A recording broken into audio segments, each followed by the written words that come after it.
United front அப்படின்ற அமைப்பினுடைய இரண்டாவது கூட்டம் இங்க நடந்து இருக்குது. இந்த கூட்டம் நடக்கக்கூடாது அண்ணா இதை இன்விடேஷன் போட்டு பல விஷயத்துங்களை நான் சொல்லணும்.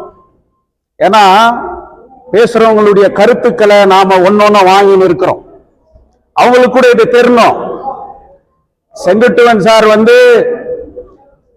இன்விடேஷன்ல போட்டு பண்ணாங்க.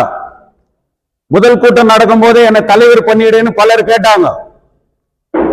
அறிவிக்காதனால இங்க பலர் இல்லை. நான் இந்திய கம்யூனிஸ்ட் கட்சி அப்படின்றத விட நான் இந்த மண்ணில, நான் இந்த ஊர்ல, நான் தொழிலாளியுடைய மகன், என் மண், என் உயிர், என் மூச்சு, அது தங்க வயல் அப்படின்ற எண்ணம் கொண்டவர்கள் இந்த அமைப்பிலே தொடர்வார்கள், தொடர வேண்டும். யார் தலைவர் இந்த குழு நிர்ணயிக்கும். இன்னைக்கு என்ஜிஎஃப் எக்ஸ் சேர்மன் இங்க வந்திருக்கிறார். அவர் ஏன் சொல்றாருன்னா, நான் எஸ்டி பிளாக்ல பிறந்தேன், நான் எஸ்டி பிளாக்ல வளர்ந்தேன், நான் என் ஊர், என் மண், என் தங்க வயல், நான் வரேன். இன்னைக்கு மோகன் கிருஷ்ணா இங்க வந்திருக்கிறார், ஆர்கே பவுண்டேஷன். நாம 2008க்கு பிறகு நம்ம டீலிமிட்டேஷன் ஆச்சுன்றதை இன்னும் மறந்துட்டு இருக்கிறோம். நம்ம தொகுதி வி கோட்டா வரைக்கும் இருக்குது. இது கேஜிஎஃப் கான்ஸ்டிடுவன்சி. இந்த கேஜிஎஃப் கான்ஸ்டிடுவன்சில இல்லாதவங்க எம்எல்ஏ ஆகிறாங்க. ஆனா இந்த கேஜிஎஃப் கான்ஸ்டிடுவன்சின்னு வரும்போது நம்ம தங்க வயல் அது வரைக்கும் போயிட்டு இருக்குது. இன்னைக்கு நான் என் ஊர், என் மண், என் தங்க வயல், நான் இந்த மண்ணுக்காக நான் உங்களோடு வேலை செய்யற வரவேற்கப்படுகிறோம். அவருங்க வந்துகிறார். எல்லாரையும் அழைச்சார். அவரு பாவம் எவ்வளவு கஷ்டப்பட்டார் இந்த கூட்டத்தை கூட்டுறதுக்கு எங்களுக்கு தான் தெரியும். எல்லாரையும் அழைச்சார். பலருடைய கேள்விக்கு அவர் பதில் சொன்னார். யாரையும் விடல, எல்லாருக்கும் இன்வைட் பண்ணிக்கிறோம். எல்லாருக்கும் பல விதத்துல நாங்க இன்னைக்கு கொண்டு வந்துக்கிறோம். அந்த ஒரு மோனோகிராம கூட நீங்க பார்க்கணும். பிஜிஎம்எல் பெமல் அப்படின்னு சொல்லி 2 கரங்கள் ஒன்றுபட்டு யுனைடடா நாம இணைவோம் என்பதுதான் அந்த சிம்பல கூட இங்க உருவாக்கப்பட்டு இருக்குது.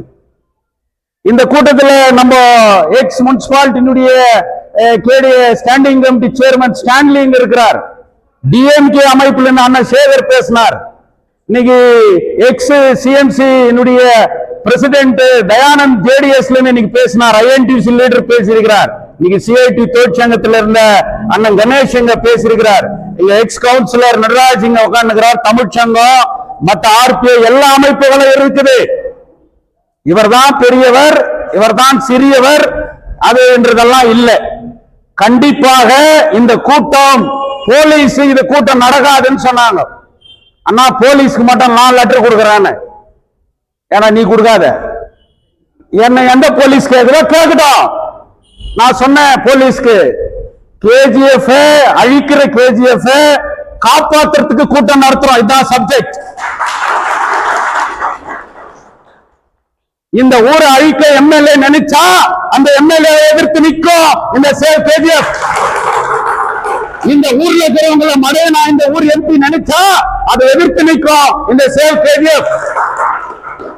யாருக்கும் பயப்படுற கமிட்டி இது இல்ல, பயப்படாது, மறைக்க முடியாது அப்படின்றத சொல்றதுக்காக சொல்லிக்கிற அதுதான் சேவ் கேஜிஎஃப். ஹாஸ்பிட்டல்ல சொன்னாங்க இன்னைக்கு மைன்ஸ் யூனியனுக்கு கேச போட்டாங்க. யூனியன் பார்த்துக்கோ கிடையாது. பெமல் கான்ட்ராக்ட் லேபர் அங்க ஒரு யூனியன் இருக்குது, அந்த யூனியன் பார்த்துக்கோ கிடையாது. அது இல்லை. இப்போ சப்ஜெக்ட் தங்க வயல் மண்ணிலே பிறந்தவனுக்கு பெமல்ல வேலை கொடுன்னு கேட்கிறோம். அது நம்ம சப்ஜெக்டா, ஒரு யூனியன் சப்ஜெக்டா? நம்ம சப்ஜெக்ட். என் தங்க வயலிலே பிறந்தவனுக்கு ஏன் வேலை இல்லை, வேலை கொடுன்னு கேட்கிறோம். என் தங்க வயல்ல பட்சம் ஈக்குவல், அதே சம வேலை செய்கிறான், அதே திறமை இருக்குது, ஏன் நீ அவனை அப்பாயிண்ட் பண்ண மாற்ற, அவனுக்கு ஏன் பிரிபரன்ஸ் கொடுக்கல அப்படின்னு நாம இன்னைக்கு கேட்கிறோம். அதுதான் சேவ் கமிட்டியினுடைய சப்ஜெக்ட். இன்னைக்கு பிஜிஎம்எல் இருக்குது, கேஸ் போட்டாங்க, இன்னொரு கோர்ட்ல எடுத்து அப்பீல் போட்டாங்க. அது கேஸ் நடக்கும். சாதாரண ஒரு 52 கோடி 20 வருஷத்துக்கு வட்டி போட்டு தொழிலாளிக்கு 6% கொடுன்னு சொல்லிட்டு ஒரு கோர்ட் சொல்லுது. அதை எதிர்த்து இன்னைக்கு பிஜிஎம்எல் நிர்வாகம் சென்ட்ரல் கவர்மெண்ட் போய் கேஸ் போடுறான்னு சொன்னா விட்டுருணுமா? கோடிக்கணக்கான ரூபாய் இன்னைக்கு பேங்க்ல லோன் வாங்கிட்டு இன்னைக்கு கட்ட முடியாத ஊரை விட்டு ஓடுறவங்க சாதாரண தொழிலாளிக்கு எத்தனை கோடி ஆயிடும்? இதை கேட்க வேண்டியது யார்? எம்எல்ஏ. இதை கேட்க வேண்டியது யார்? எம்பி. கேட்காத போது யார் கேட்கணும்? அதான் சேவ் கமிட்டி கேட்கும்.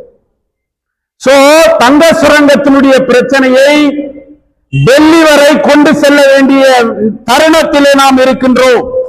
மத்திய அரசை பார்த்து இன்னைக்கு நான் ஒண்டி போய் டெல்லியில கத்தன, அது எடுபடல.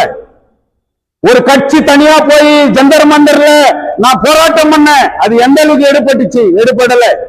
ஒரு தங்க வயலே திறந்து அனைத்து அரசியல் கட்சியை ஜந்தர் மந்தர் கிட்ட உட்கார்ந்தா டெல்லியே அதிரும். அதை செய்யணும். அதுதான் சேவ் கமிட்டியினுடைய வேலை. இன்னும் எத்தனை வருஷமா கோர்ட்டுன்னு சுத்தி அந்த தொழிலாளர்கள் செத்து 100 1000 தொழிலாளி மண்ணோட போயாச்சு. உள்ள இருக்கிற தொழிலாளி செத்த பிறகு அந்த கொடுக்குறியா? எஸ்டிபிபி தொழிலாளர்களுக்கு மட்டும் வீடு இல்லை. இன்னைக்கு யூபிஏ 1 கவர்மெண்ட், இன்னைக்கு கோர்ட்டு, மைன்ஸ்ல இருக்கிற எல்லா தொழிலாளிகளுக்கும் எக்ஸ் எம்ப்ளாயிங்களுக்கு வீடு சொந்தமாக்கணும்னு சொல்லிக்குது. இது அமல்படுத்தாத வேடிக்கை பார்த்துக்கிறாங்க. இது யார் கேட்கணும்? மைன்ஸ்ல வீடு வீடா இருக்கிற லைன் பஞ்சாயத்தை ஒன்று சேர்க்கணும். நாம லைன்ல இருக்கிற இளைஞர் அமைப்பை ஒன்று சேர்க்கணும். லைன்ல இருக்கிற மாதா குறிச்சடியில இருந்து கோயில் கமிட்டில இருந்து எல்லாருக்கும் லெட்டர் கொடுக்கணும். நம்ம வீடு சொந்தமாகணும், நீ சேவ் கமிட்டியோட இணைந்து போராடவா அப்படின்னு சொல்லணும். மக்களே திரண்டு ஒன்று திரண்டா இன்னைக்கு உன்னால தடுக்க முடியுமா? இதைத்தான் செய்ய போறது சேவ் கமிட்டி. இன்னைக்கு பிஎம்எல் கான்ட்ராக்ட் தொழிலாளர்கள் 26 நாள் தங்க வயல் சரித்திரத்தில் எழுதி வைக்க வேண்டிய போராட்டம். அந்த போராட்டம் வெறும் யூனியனுடைய போராட்டம் இல்லை. அவங்க குடும்பமா தங்க வயல் மக்களே ஒன்று திரண்டு இன்னைக்கு போராட்டம் பண்ணாங்க. அது எங்க வெற்றி பெற்று தங்க வயல் விழிப்புணர்வு ஏற்படணுமோன்னு சொல்லிட்டு சதி பண்ணி அந்த போராட்டம் இன்னைக்கு முறியடிக்கப்பட்டது. அந்த போராட்டம் வீணா போயிடக்கூடாது. அந்த போராட்டத்துல அந்த தொழிலாளர்களுக்கு கிடைக்க வேண்டியதை இன்னைக்கு மத்திய அரசு கிட்ட பேசணும். Chief minister, Karnataka chief minister அதுல இன்வால்வ் பண்ணணும். கோலாறுல வேற எல்லா எம்எல்ஏங்களையும் நம்ம சேர்க்கணும், எம்பிங்களை சேர்க்கணும். சவுத் இந்தியாங்களுக்கு வேலை கொடுன்னு சொன்னா கர்நாடகாவில் இருக்கிற 224 எம்பி எம்எல்ஏ லெட்டர் வேணும், 28 எம்பி லெட்டர் வேணும், கேரளாவில் இருக்கக்கூடிய எம்பிக்களுடைய லெட்டர் வேணும், ஆந்திராவில் இருக்கிற சந்திரபாபு நாயுடு லெட்டர் வேணும். ஏன் சவுத் இந்தியாவுக்கு வேலை இல்லை? ஏன் கர்நாடகாவுக்கு வேலை இல்லை? சித்தராமையா கொடுக்காதுன்னு சொல்லிடுவாரா? ஏன் கர்நாடகாவுக்கு பிரிபரன்ஸ் கொடுக்காதுன்னு சொல்லிடுவாரா? அப்போ இவ்வளவு பெரிய வேலையை செய்ய வேண்டியவர் இந்த தொகுதியினுடைய எம்எல்ஏ. ஆனா நீ செய்யலும் போது அதை ஒன்றுபடுத்த வேண்டியது சேவ் கமிட்டியினுடைய வேலை இல்லையா? இத ஒன்னா சேர்த்தாக்கா இது எப்படி முறியடிக்கிறது ரூம் போட்டு பிளான் பண்றீங்களே, இது தோல்வி அடைஞ்சிருமா? ஒன்னும் நடக்காது. போராட்டத்திலே பிறந்து அடி உதப்பட்டு சிறை சென்று அந்த மண்ணில வாசனையோட உயிர் தெழுந்த நடமாடினுகிற தொழிலாளியினுடைய பிள்ளைகள் உன்னால ஒன்னும் பண்ண முடியாது அப்படின்றது கூட நான் சொல்லுகிறேன். இது யாரையோ மிரட்டுறதுக்காகவோ யாரையோ விமர்சனம் பண்றதுக்காகவோ இல்ல. இந்த கூட்டமே நடக்கூடாதுன்ற ஒரு மிகப்பெரிய முயற்சி இன்றைக்கு முறியடிக்கப்பட்டிருக்கிறதுன்னு சொன்னா அது சேவ் கமிட்டிக்கு கிடைத்த வெற்றி இல்லையா? இன்னைக்கு ஹாஸ்பிட்டல்ல நாம சொல்றோம், கண்டிப்பா சேவ் கமிட்டியில நாம பண்ணலாம். எல்லாம் ஒன்னா சேர்ந்து அந்த சிவில் ஹாஸ்பிட்டலுக்கு போலாம். நாம இன்ஸ்பெக்ஷன் பண்றோம். எவ்வளவு மருந்து வந்துச்சு, எவ்வளவு மாத்திரை இருக்குது, எவ்வளவு பேருக்கு நீ ட்ரீட்மெண்ட் கொடுத்துக்கிற, எவ்வளவு பேருக்கு நீ ட்ரீட்மெண்ட் கொடுக்கல, எத்தனை பேருக்கு அப்பாயின்மெண்ட் ஆகிக்குது, எத்தனை கோடி வருதுன்னு கொஸ்டின் கேட்கறது சேவ் கமிட்டி. சொர்ண பவன்ல சேவ் கமிட்டி போது அண்ணன் பார்த்துவன் சொன்னார், எவ்வளவு பண்டு வருது, இந்த தொழிலாளிகளுக்கு என்ன முடிவு எடுத்துக்கிறோம், அடுத்த கட்ட நடவடிக்கை என்ன எங்களுக்கு பதில் சொல்றா அப்படின்னு சொல்லிட்டு கேட்க போறது சேவ் கமிட்டி. தாசில்தார் ஆபீஸ்ல போய் எவ்வளவு லேண்ட் போக்கஸ் ஆகிருக்குது, எவ்வளவு ஃபண்ட் வந்துக்குது, எவ்வளவு விதவை பென்ஷன், எவ்வளவு பேருக்கு ரேஷன் கார்டு, இன்னைக்கு என்ன நிலைமை அப்படின்னு சொல்லிட்டு தட்டி கேட்க போறது சேவ் கமிட்டி. இப்படி தங்கவயல்ல முனிசிபாலிட்டியில இன்னைக்கு பேப்பர்ல வந்துக்குது டேப் SC STக்கு அலாட் ஆகிருக்கிற டேப்ல இன்னைக்கு ஊழல் வாங்கிக்குதுன்னு சொல்லிட்டு இன்னைக்கு ஆயிக்குது. 2 முனிசிபாலிட்டியில புலிங்க உக்காந்துக்கிறாங்க. முனிசிபாலிட்டியில என்ன நிலைமை அப்படின்னு சொல்றது, ஒவ்வொரு வார்டுல எவ்வளவு ஃபண்ட் வந்துக்குது, எவ்வளவு இது வந்துக்குது, எவ்வளவு எக்ஸ்பென்ஸ் பண்ணிக்கிற, எவ்வளவு பண்ணல அப்படின்ற கொஸ்டினை சேவ் கமிட்டி இன்னைக்கு கேட்கலாம். இப்படிப்பட்ட ஒரு கமிட்டி இந்த ஊர்ல உருவானால் தங்கவயலை காப்பாற்ற முடியுமா முடியாதா? இதுல நான் பெருமை இல்லை. இன்னைக்கு நான் சொல்றேன், என்ன நீ ஒரு சாதாரண உறுப்பினரா இந்த கமிட்டியில வைக்கணும். நாங்க இந்த கமிட்டியோட நின்று ஒன்றுபட்டு அனைவரோடும் நான் பெரியவன் நீ பெரியவன் அவர் பெரியவர் கிடையாது. இந்த கமிட்டியில நின்று இந்த பிரச்சனைகளுக்காக ஒன்றுபட்டு நின்று ஒரு உறுப்பினரா நின்று குரல் கொடுக்கிறதுக்கு நாங்க தயார். அதே மாதிரி பலர் இன்னைக்கு சொல்லி இருக்கிறாங்க. அவர்கள் எல்லாம் ஒன்னா சேர்த்து இன்னைக்கு NGF சேர்மன் எக்ஸ் சேர்மன் உதவி நம்மளுக்கு தேவை. சீஃப் மினிஸ்டரை பார்க்கணும். இன்னைக்கு கர்நாடகால இருக்கக்கூடிய நம்மளுடைய ஊர் பிரச்சனையை இன்னைக்கு கர்நாடக அசவிதான சோதாக்கு இன்னைக்கு எடுத்துட்டு போனோம். இன்னைக்கு பேசணும்.